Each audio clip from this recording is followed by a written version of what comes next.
In this video, I'm going to share 7 hacks to help you sound like a native Spanish speaker. Now, I'm not a native Spanish speaker, but I've often been accused of being one. And what I mean is when I travel in Latin America, on several occasions when I've talked to somebody for a short amount of time, like a minute or two or whatever, afterwards they'll ask me, "Oh, are you from Spain or are you from Argentina?" And I think the reason they ask me if I'm from those countries is partially because I'm white. And so, it's a little more realistic maybe that I could be in their mind that I could be from some other country or whatever if everyone in that country has darker skin. But also, maybe I don't talk like a Dominican, but I talk Spanish well enough that they could still believe that I am a native Spanish speaker. Let's put it that way. So that's been kind of interesting, and it kind of proved that the things I was able to learn and apply can indeed help you sound like a native Spanish speaker. So I'm going to share those 7 hacks, and we'll go ahead and get into those right now. So the first thing you need to know, the first hack, I'm going to share this first because it's the most important one, is that if you want to sound like a native Spanish speaker, you got to use pure vowel sounds. So these vowel sounds in Spanish, they don't ever change. The ones in English, they change all the time. Like an A can make, 10 different sounds or something in English. But in Spanish, an A only makes one sound. And so if you learn what that one sound is, and then you always make that same sound, you're well on your way. So of course, an A in Spanish makes the ah sound. So the 5 vowels, the names and the sounds go a, e, o, u. So those are the 5 sounds. And if you learn those 5 sounds and you can just do them consistently, then you're about halfway there to sounding like a native Spanish speaker. Because again, the vowels, they're in every single word. So once you learn how to do those correctly, it's going to make a gigantic difference. So a few examples, I just wrote down a little list here. So for example, think of the word mala that has a. The words que or de. Notice how it's that same e. The words si or mi that have that same e sound. You've also got no, solo, so it's o, it never changes. And with the u, you got tu or su. So notice how each of those vowels, whatever it is, it's exactly the same every time. So that's hack number 1, is you got to learn those 5 vowel sounds and get consistent with them. And I'll talk a little later about how to get consistent with them. But that's hack number 1. All right, so the second hack that I want to share, this might not be one of the first things that comes to mind in terms of Spanish pronunciation, but it's really, really important. And that is, how do you pronounce the D? D as in dog for an English word. But how do you pronounce the D? Because most gringos are going to pronounce it completely wrong. So they'll pronounce it like duh.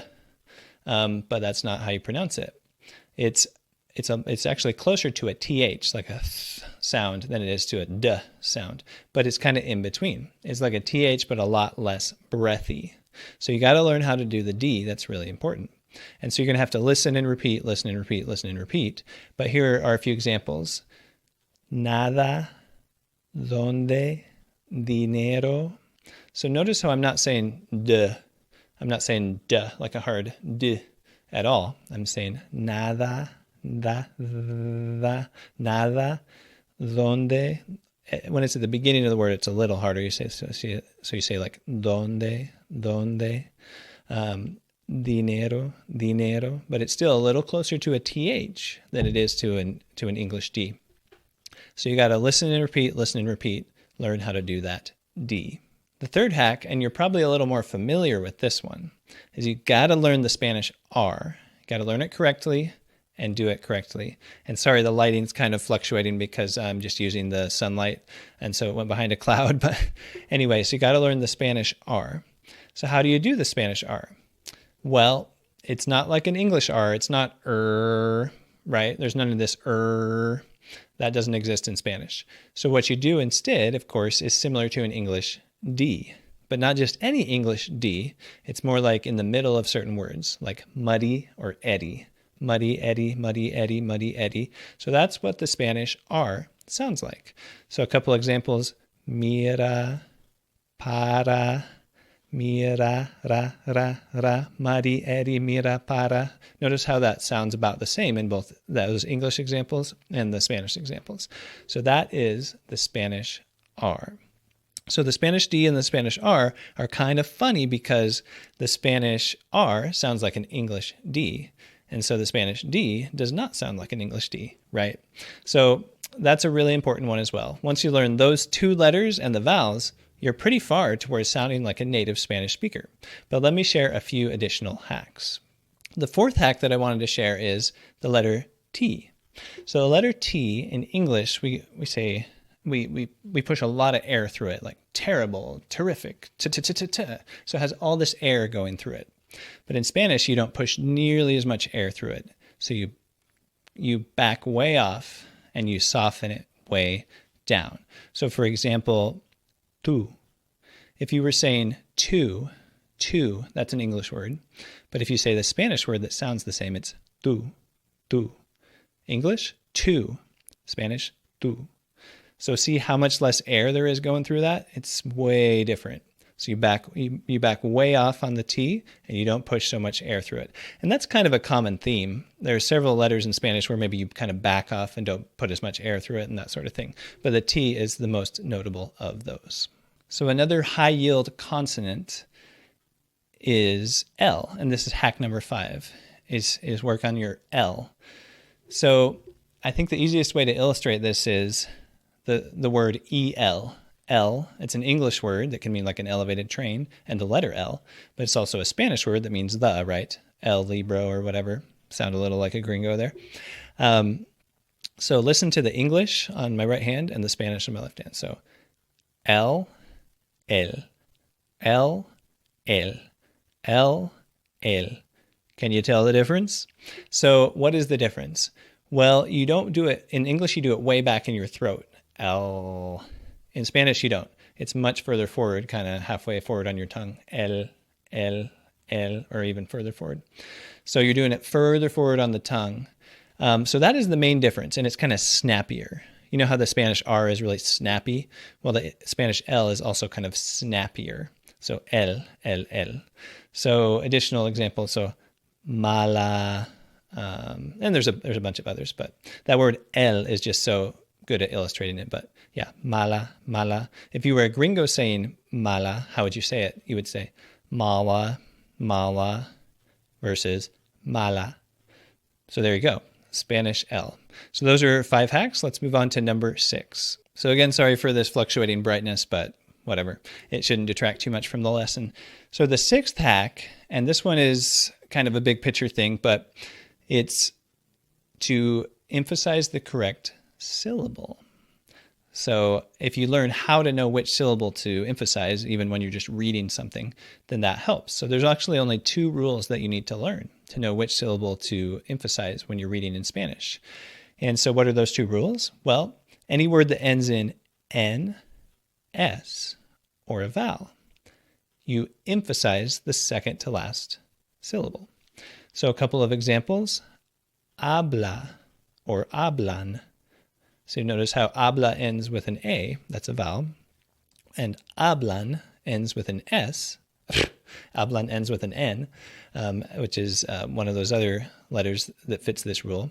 Then you emphasize the second to last syllable. So again, N, S, or a vowel. So hablas, hablan, habla. That illustrates all 3. Or caminan, which means they walk. So it ends with an N, so you go to the second to last syllable. Now in the case of habla, of course, the second to last syllable is also the first syllable, but that's just a coincidence. So that's the first rule. And then the second rule is if the word ends in any other consonant besides N or S, then you emphasize the last syllable. So for example, taking that word, we said habla, now let's say hablar, which means to talk. So if you say hablar, it ends with an R, which means you would emphasize the last syllable. Another couple of examples are señor, again, ends with an R, or total, which is like total, but it ends with an L, right? So that's another consonant, so you emphasize the last syllable. So there are actually only those 2 rules. NS or a vowel, second to last syllable. Any other consonant, last syllable. And of course, if it breaks those rules, there will be an accent mark to tell you that. So now you know exactly what syllable to emphasize on any word that you're reading. So if you're reading, you can always pronounce it correctly. So the seventh and final hack that I wanted to share, and this is the best way to practice your Spanish pronunciation, the very best way, and pretty easy way to do it too. And that is read out loud slowly. So read out loud slowly. So get a newspaper, get whatever you can find, and read out loud slowly. Because now that you've learned a few of those really key pronunciation points that can help you sound like a native Spanish speaker, as you're doing so, as you're reading out loud, you can kind of check yourself, and try to slow down and just listen to those pure vowel sounds. Remember, that was the first hack. So you can always listen to the pure vowel sounds and make sure you're doing the a, e, I, o, u. But also listen to a few of those key consonants to see if you're kind of doing them the way that they're supposed to be done. Now, I didn't teach you everything about pronunciation in this video, but you know enough that you can kind of check yourself while you're reading out loud. And speaking of which, since I didn't teach you everything about pronunciation, I've got another video right here that does teach you basically everything you need to know about pronunciation, and it's only 10 minutes long. So go ahead and review that video if you want to learn a few additional pronunciation rules. And I also have a blog version that I'll put a link to below along with some other resources. Thanks a lot for watching. I'll see you next time.